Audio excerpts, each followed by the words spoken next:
회사 간의 분쟁인데요. 계약, 매매 계약이 체결되려면 여러 차례 팩스가 오고 가고,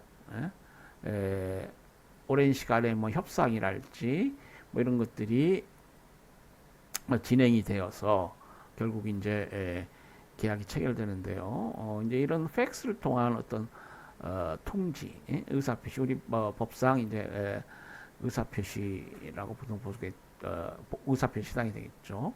이런 여러 차례 팩스랄지 이런 것들이 오고 갔을 때 어느 시점에서 계약이 체결되었느냐. 그리고 계약이 단순히 팩스만 오고 갔다 하더라도 계약 체결이 결국 되지 않았다. 이렇게 봐야 되느냐. 그런 분규가 실제 많이 있다는 것입니다. 자, 한번 살펴볼까요? 물품을 매수했어요. 이 사건 원고인 스위스에 위치한 자회사가 1998년 3월 초에 이 회사 요청에 따라 송장을 보낸다는 팩스를 매수인에게 보냈다. 그러니까 인도 회사의 자회사 스위스에 있었던 모양이에요. 그래서 이 자회사가 인도의 본사 요청에 따라 송장을 매도인으로서 매수인에게 이제 보내는 서류가 송장입니다. 이 매매 계약의 목적물, 그리고 수량, 그리고 대금, 단가, 이런 것들이 기재되어 있죠. 자, 송장을 보냈어요. 원고는 3월 중순 매수인에게 약속호흡을 요구하여 매수인은 즉시 보냈으며 주소란에 인도회사의 이름과 주소를 기재하였다. 원고가 협약제 4조에 따라 다른 청약을 하지 않았기 때문에 매수인과 원고 사이에 매매 계약이 성립되지 않았다는 것이다. 상업송장을 보내고 그랬는데 이러한 원고의 행위가 법상 청약으로 볼 수 없다는 것입니다. 3월 2일자 팩스는 협약제 14조에서 요구되는 물품의 성질과 수량, 가격, 이 매매 계약의 아주 중요한 부분이죠. 그러니까 물품 인도, 대금 지급, 이것이 이제 매매 계약의 핵심인데, 물품 인도 관련해서 매도인 의무 관련해서 그 물품의 성질, 수량, 이게 중요하잖아요. 그러니까 그런 것을 정하거나 정해서 보내든지 어떻게 정하자 이렇게 방법을 포함하고 있어야 됩니다. 청약으로 볼 수 없어요. 3월 11일 매수인에게 보내진 송장은 비록 이와 같이 필요한 결정 방법을 포함하고 있고 원고가 그것이 청약으로 이해되기를 의도하였다 하더라도 매수인이 원고의 의도를 몰랐고 알 수도 없었으므로 이것 역시 청약이 아니다. 협약제 8조에 따라 매수인이 송장을 청약으로 이해하였는지 여부는 그의 객관적인 내용에 따라 판단해야 한다. 그러니까 이 청약이 이제 그 3월 10일자 팩스에 이르게 되면은 상당 부분 이제 확정이 된 것 같은데요. 결국 원고의 의도를 매수인이 알 수가 없었다는 것입니다. 그러니까 청약이기 위해서는 원고가 그것을 청약으로 인식을 해야 돼요. 그리고 이것은 원고의 의사를 상황에 따라 알 수 있는 경우도 있고 객관적으로 이걸 원고가 아까 매수인이 원고 의도를 몰랐다는 것을 객관적으로 확정하거나 아니면 매수인의 의사가 명확하게 알 수 있는 경우도 있을 것이고요. 정황에 비춰서 매수인의 의사를 확정해야 될 그런 경우도 있겠는데 어쨌거나 이 법원은 이거를 매수인이 원고 의도를 알 수 없었다. 청약 아니다 이렇게 봤습니다. 이러한 점에서 살펴볼 때 매수인에게 송장을 보낸 팩스에서 원고는 인도회사의 요청에 따라 조치한 것이라고 명시하고 있으므로 매수인이 이를 청약으로 이해할 수는 없다는 것이다.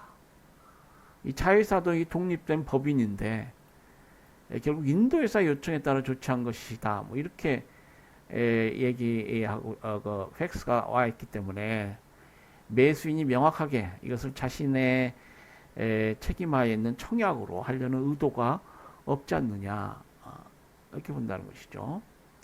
더욱이 3월 2일자 팩스에서 또 인도 회사의 요청에 따라 원고가 송장을 작성하였다 하고 있다.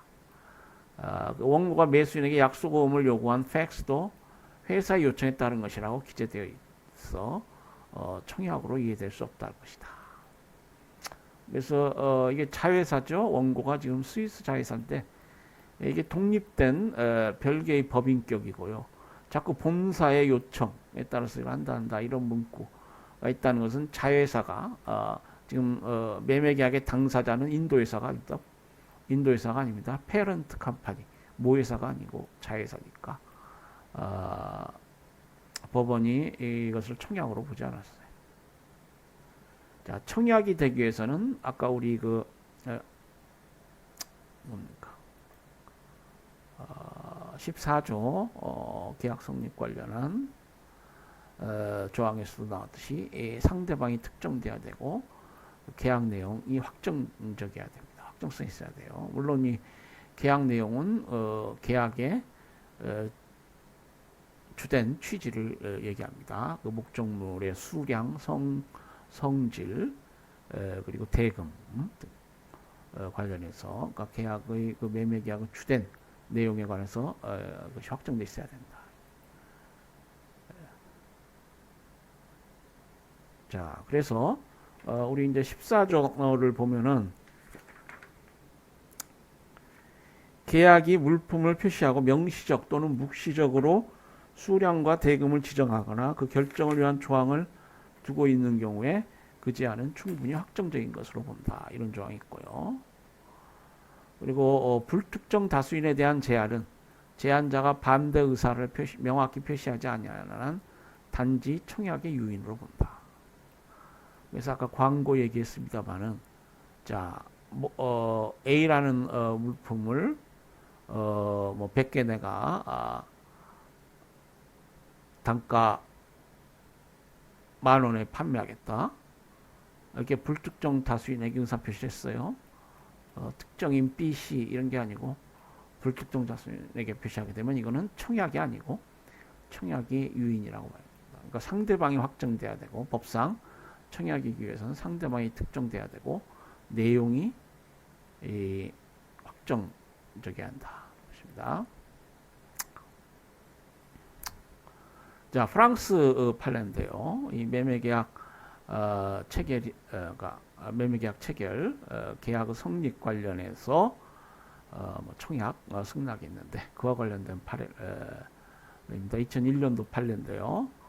매매계약에 따라 매매 대상인 물건의 수량을 특정하지 않고 8년에 걸쳐 매수인의 수요에 따라 정하기로 한 경우, 이런 경우가 많이 있어요. 거래액에 있어서 이 프레임워크 어그리먼트, 그러니까 장기간 공급 계약에서 내 이 물품, 예컨대 뭐 이게 벤츠다, 또는 뭐 포르쉐다, 또는 푸조다,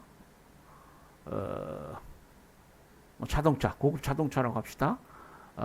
그런 경우에 이렇게 대리점 계약 뭐를 체결하면서 프랑스니까 프랑스 뭐 다국적 기업이니까 프랑스 회사가 뭐 벤츠도 팔고 그러겠죠. 이건 독일 원래 독일 기업이 만든 것인데요. 뭐 푸조나 포르쉐 같은 거는 뭐 프랑스 원래 프랑스 기업들이 만든 차인가요? 그 고급 외제차들 있잖아요. 저도 그 BMW 원래 이 독일이 만든 차인데 그 영국 회사에서 이걸 판매하고 그래요. 그래서 영국 회사가 대리점 계약을 체결한 거기에서 지금 저도 BMW 사가지고 몰고 다니는데 뭐 이런 장기 공급 계약, 뭐 대리점 계약 이랄지 뭐 위탁 판매점 계약 이랄지 독점 판매점 계약 뭐 이러한 경우에 프레임워크 어그리먼트, 뭐 수량도 특정하지 않고 그 수요를 봐가지고 정하자, 뭐 이런 조항을 넣을 수가 있습니다. 그럼 이런 경우에 당사자 간의 매매 계약이 성립한 것이지 여부를 판단함에 있어서 당사자들이 계약에 부여한 해석보다는 당사자 간 합의의 진정한 내용, 당사자 간 합의 진정한 내용. 자, 말씀드렸죠. 당사 자치 원칙, 계약자의 원칙. 그러니까 당사자가 어떻게 합의했느냐, 이것이 가장 계약 불이행에서 룰 오브 썸이 된다 하는 것입니다. 당사자들이 스스로 제조자와 매수인으로 규한 사실 이외에 다른 재반 사정들을 고려해야 할 것인 바, 이 사건 계약은 색상, 중량, 포장을 특정함으로써 물품의 질과 양에 대하여 명백한 정함이 없고, 수량을 매수인의 수요에 따라 정한다는 약정을 수량 정함이 없는 것으로 볼 수는 없고, 8년의 기간 동안 인도될 최소한의 수량을 정한 것으로 볼 수 없으며, 매도인은 매수인의 수요에 대비하여 8년의 기간 동안 물품을 제조, 인도하여야 할 의무를 부담하는 것이므로, 이에 대하여 매수인은 물품을 수령하고 그 대금을 지급할 의무를 진다고 할 것이다. 그렇지 않다면 매도인은 매도되지 않을 수 있는 다량의 물품을 제조하는 위험을 부담하는 것이 되어 형평에 반하기 때문이다. 결론적으로 이 사건 계약은 협약의 모든 요건을 충족하는 매매 계약으로 봐야 한다. 그래서 이게 이제 결국 그 법원은 이러한 프레임워크 어그리먼트도 매매 계약에 해당할 수가 있다, 이렇게 봤어요. 실제로 이제 보통 프레임워크 어그리먼트 하에서 개별적으로 매매 계약이 체결되는 경우인데요. 이 사례는 좀 특별한 사례인 것 같습니다. 근데 이제 이 사건에서는 보면은 색상, 중량, 포장까지 이렇게 다 특정이 돼 있다 하는 것이죠. 그렇기 때문에 질과 양에 대하여, 그러니까 우리 지금 협약에서는 수량 하고 그 물건의 성질, 그리고 대금 관련해서 합의가 있으면은 주요한 부분에 관해서 합의가 있고 매매 계약이 체결된 것으로 본다는 것인데요. 이 사건은 뭐 그러한 부분에 관해서 합의가 있는 것으로 본 것 같습니다. 수량은 어때요? 8년의 인도 기간 동안 인도될 최소한의 수량을 정한 것을 양당사자가 합의했다, 이렇게 볼 수 있다는 것입니다. 자, 보면은 지금 색상, 중량, 포장이 있으니까, 이걸 특정했으니까 그 물품에 관해서 내용이 확정되었죠. 대금 관련해서 보면은 이거 뭐예요? 8년간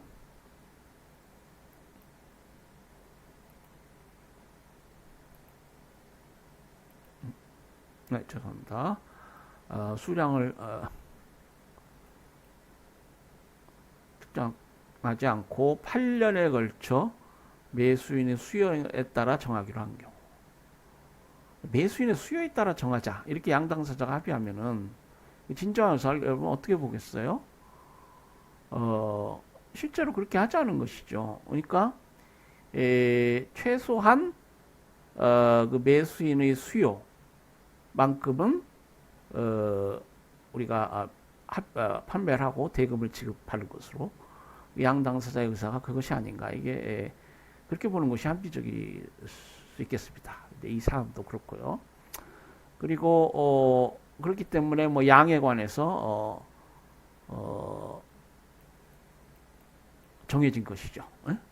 그 매수인의 수요를 최소 기준으로 하고 만약에 매수인이 더 원하면 양을 높이자. 질과 양에 관한 결정 방법.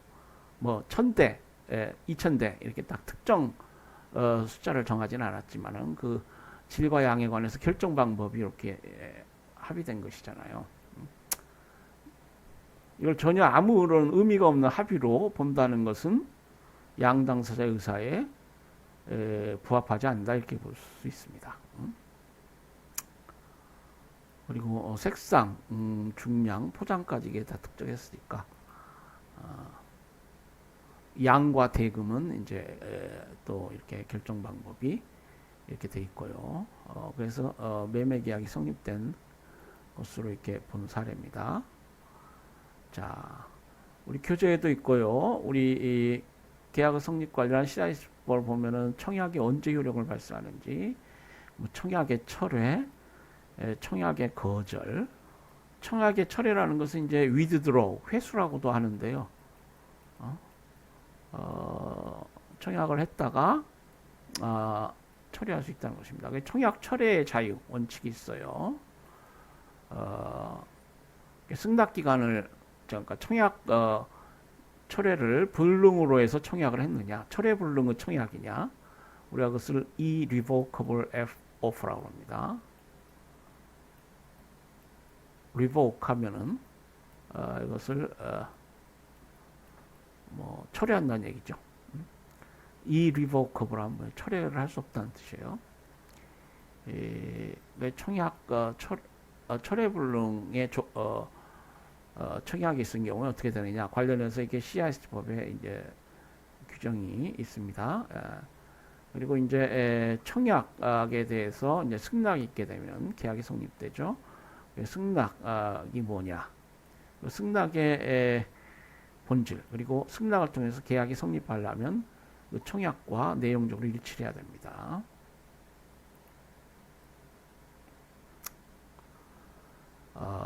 자, 15조에 보면 청약은 상대방에게 도달한 때 효력이 발생한다.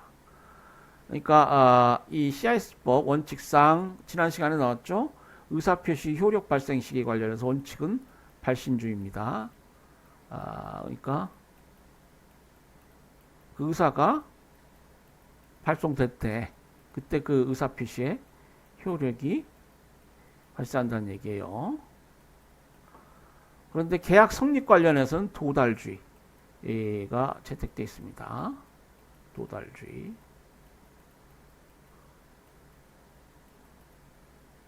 도달해야 돼. 이 발신주의인가 도달주의인가는 그 의사가 어떤 우연한 사고랄지 뭐 이렇게 해서 도달되지 않았을 때 우리가 보통 속된 말로 우편사고 뭐 이런 얘기 많이 하잖아요. 자, 발신주의 원칙에 따르면은 의사 표시가 담긴 서신이랄지 뭐 이런 것을 발송했다. 통지하기 위해서 뭐 발송했다. 국제우편을 통해서. 그러면 그 시점에 의사표시 효력이 발생한다는 것입니다. 그러니까 중간에 우편사고가 났다. 이게 도달하지 않았다. 그래서 반대 당사자 B가 이걸 몰랐다. 뭐 이런 것들은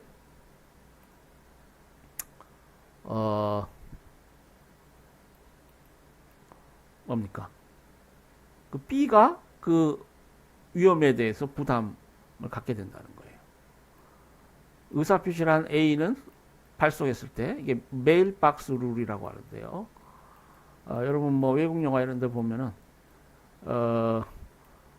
그 전원 우풍의 주택 앞에 뭐 있잖아요. 메일박스가 있잖아요. 우편부들이 이렇게 왔다 갔다 하면서 이 사람에게 배달된 우편을 넣기도 하고 또 이 사람이 발송해 주시오라고 한 우편을 가져가기도 하고 그러잖아요. 그러니까 발신자 의사표시를 발송하려는 자가 자기 집 앞 메일박스에 이걸 넣었을 때 그럴 때 그 의사표시가 효력이 발생한다. 발신주의 원칙이라고 할 수 있습니다. 도달주의는 이 의사표시가 담긴 서식이 그 의사표시 수령자 B의 메일박스에 도달했을 때 이때 의사표시가 효력을 발생한다. 이런 주의입니다. 입법정책. 주의라는 건 입법정책을 말해요. 뭐 민주주의, 주의란 말은 민주주의, 무슨 자유주의. 법에서는 이런 주의는 이제 입법정책, 법정책적으로 어떤 입장을 취할 것인가. 그래서 이 도달했을 때 의사표시가 발생한다. 그러면 우편 사고가 나면 어떻게 돼요? 그 위험을 누가 부담해? 발신자가 부담해요. 계약 성립 관련해서 이 도달주의입니다. 그러니까 청약이 담긴 서신을 쭉 보냈는데 중간에 사고가 났다. 그래서 B가 그걸 몰랐고, 근데 A는 이제 계약이 뭐 체결 되리라 뭐 예상을 하고 뭐 하다가 이제 그거는 자신이 그와 관련된 뭐 손실을 부담해야 된다는 얘기. 이제 도달하면은 청약의 효력이 발생하고, 물론 이제 이 도달주의는 요지주의하고는 다릅니다. 요지주의라는 건 뭐예요? 우편물이 도달만 해서는 안 돼. 도달만 해서는 안 되고, 이 B가 그 우편물 서신을 읽고 알아야 돼. 요지라는 건 뭐예요? 읽어서 이제 알았다 이런 말이 아니에요. 그래서 읽어서 알아야 돼. 그런 입법 정책도 있어요. 근데 이건 아주 희귀한 입법 정책입니다. 실제로 B가 이걸 읽었는지 뭐 객관적으로 좀 확정하기도 어렵고, 그렇기 때문에 이제 보통 도달주의 아니면 발신주의인데, B의 우편함, B가 그것을 읽고 알 수 있는 상태에 놓여졌을 때, 그때 이제 의사표시 효력을 발생한다. 보통 그런 입법 정책을 취합니다. 그것을 우리가 도달주의라고 한다고 그랬죠. 네. 자, 그래서 이제 청약 관련해서 도달주의 원칙을 취하고요. 청약은 철회될 수 없는 것이라도 회수의 의사표시가 청약의 도달 전 또는 그와 동시에 상대방에게 도달하는 경우에는 회수될 수 있다. 그러니까 이 철회의 자유 관련해서 그 청약자는 그게 철회 불능이더라도 피청약자에게 도달하기 전이나 그 도달과 동시에 회수의 의사표시가 도달되도록 하거나 해가지고 처리할 수 있다는 것입니다. 왜냐하면은 지금 철회 불능이라는 조건, 이 리버커블이라는 조건이 붙어 청약을 했다 하더라도 그 상대방에게 도달되기 전까지는 그 청약이 아직 유효하지 않거든요. 그러니까 도달 전이라면은 철회 불능이라도 처리할 수 있다는 것입니다. 예. 그리고 청약은 16조에 따르면 계약이 체결될 때까지는 철회될 수 있다. 이렇게 돼 있어요. 그러니까 이 16조는 청약자는 청약의 의사표시가 상대방, 즉 피청약자에게 도달하여 그 효력이 발생한 때에도 피청약자가 승낙의 통지를 발송하기 전에 청약의 철회 의사표시가 피청약자에게 먼저 도달하도록 함으로써 자기 청약을 철회할 수 있다고 규정하고 있습니다. 그래서 굉장히 폭넓게 청약 철회의 자유를 인정하고 있다 이렇게 볼 수 있어요. 이 청약의 철회 의사표시는 도달주의의 계약 성립에 관련한 도달주의 일반 원칙에 따라서 철회 의사표시가 피청약자에게 도달한 때에 발생한다 이렇게 볼 수 있겠습니다. 다만 청약철회 효력 발생 시하고는 달리 청약철회권의 소멸 시기에 대해서는 발송주의가 적용됩니다. 발송주의 또는 뭐 발신주의,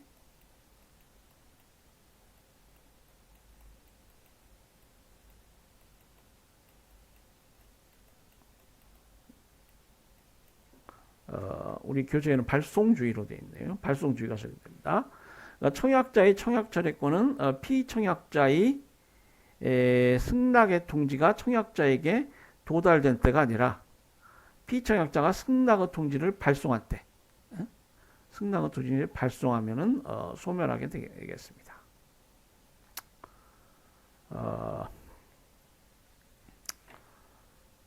그래서 이 승낙의 발송은 이제 청약철회권을 소멸시키는 그런 효력을 갖게 된다. 이렇게 볼 수 있겠어요. 그리고 이제 우리 보면은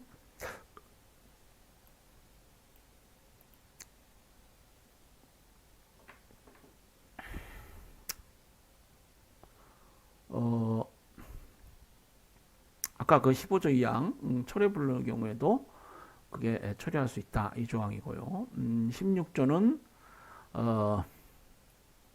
이제 방금 설명드렸죠. 계약이 체결되기까지는, 그러니까 승낙의 발송주에 따라서 승낙의 의사표시가 발송되기 전이라면 처리할 수 있다.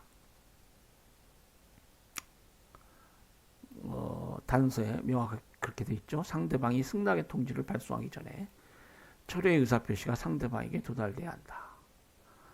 자, 16조 2항은 그렇지만 이러한 경우에 청약은 처리될 수 없다 이렇게 됐습니다. 승낙기간의 지정, 그 방법으로 청약이 처리될 수 없음이 청약에 표시되어 있는 경우. 물론 15조 2항에 해당이 되어서 아직 그 청약이 도달하지 않았거나 뭐 이런 경우라면 15조 2항이 적용되고요. 그렇지 않고 지금 이제 도달했는데 아직 계약이 체결되지 않은 경우에는 어떻게 되느냐? 그런 경우에는 처리될 수 없다는 것입니다. 이 승낙 기간을 지정한 당사자의 의사 이걸 어떻게 볼 것이냐? 영미법에서는 승낙 기간을 지정하게 되면은 그 승낙 기간 내에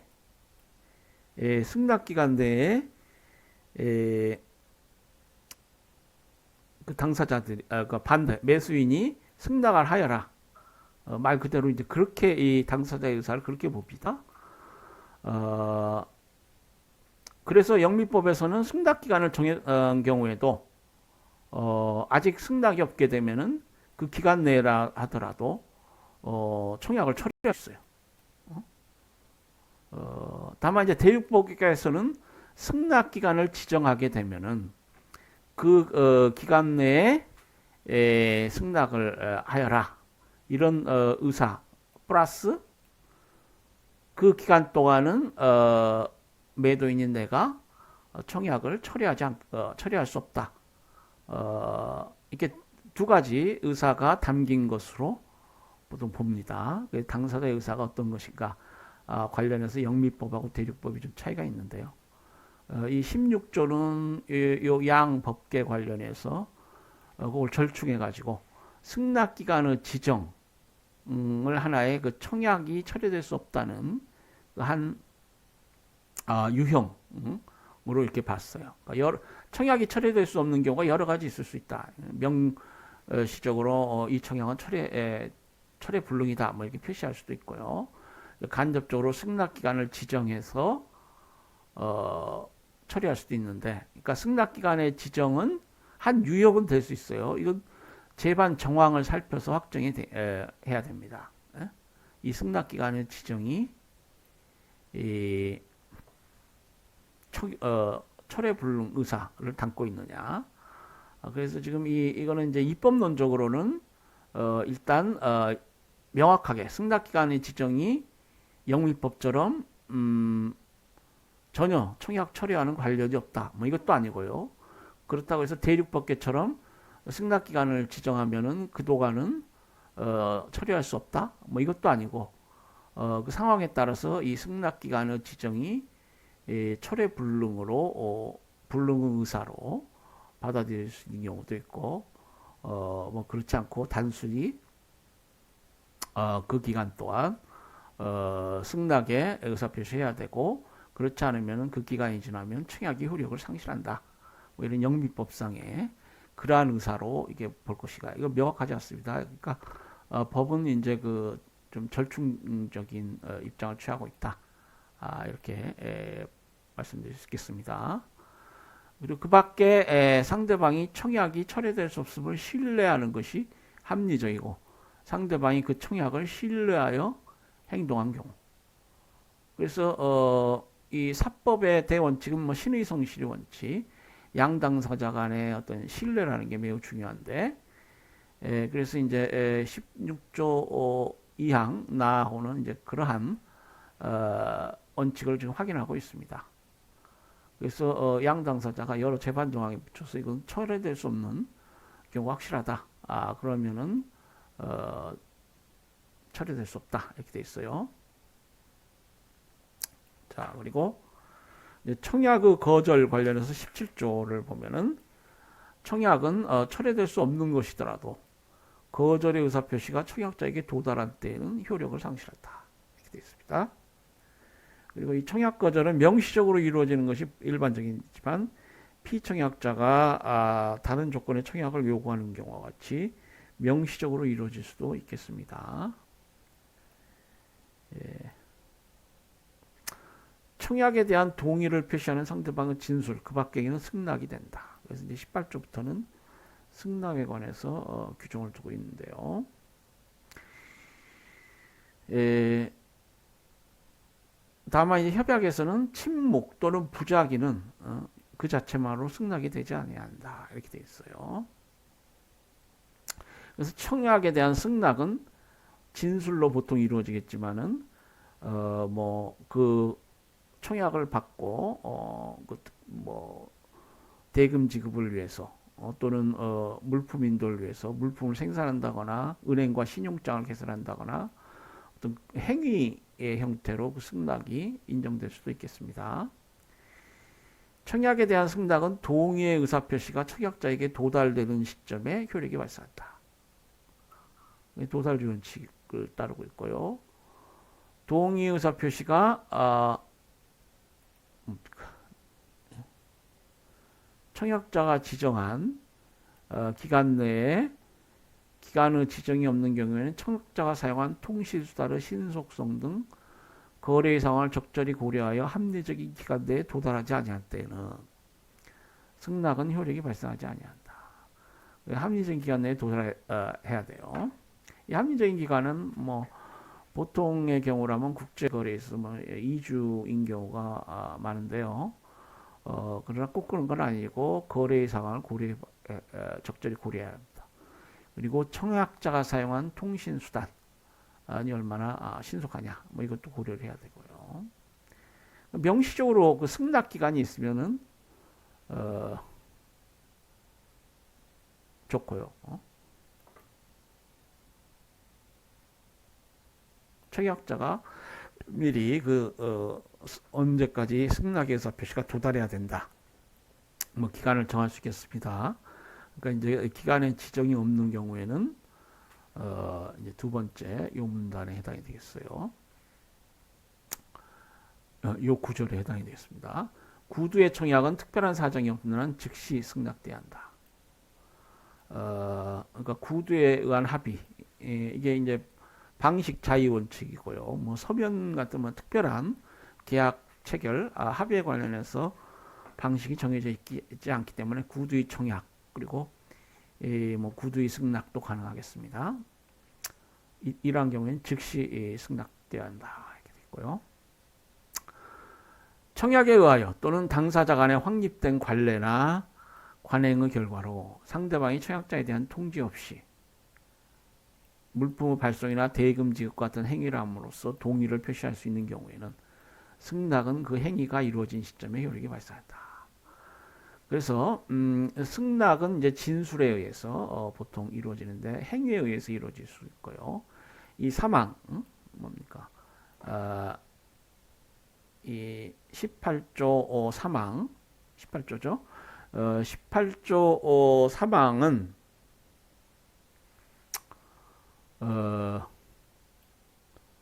그 대표적인 행위에 의해서 승낙이 이루어지는 가장